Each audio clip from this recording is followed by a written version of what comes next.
The Kremlin says it is closely following the results of Friday's meeting between Ukrainian President Volodymyr Zelenskyy and his Turkish counterpart Recep Tayyip Erdogan. Kremlin spokesman Dmitry Peskov said Russian President Vladimir Putin may talk with Erdogan soon, but the exact timing has not been determined yet. Moscow suggests that the door for peaceful negotiations with Ukraine is still open. Yet the Kremlin does not see any prospect for such talks, saying Kyiv and Washington are denying the possibility of a political or diplomatic settlement in Ukraine. The idea of supplying cluster munitions to Ukraine is seen in Moscow as yet another step towards escalation in the conflict. That is according to Vasily Nebenzia, Russian ambassador to the United Nations. Russian authorities have always been critical of supplies of weapons to Ukraine, saying they only prolong the conflict.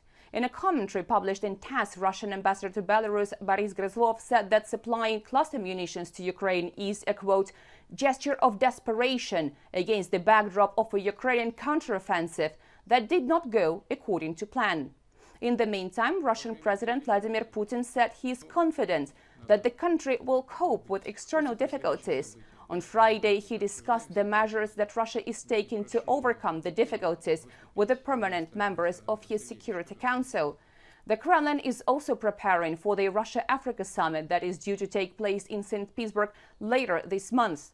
Russia says it expects many events on the sidelines of this summit as it beefs up cooperation with African states. Dasha Chernysova, CGTN, Moscow.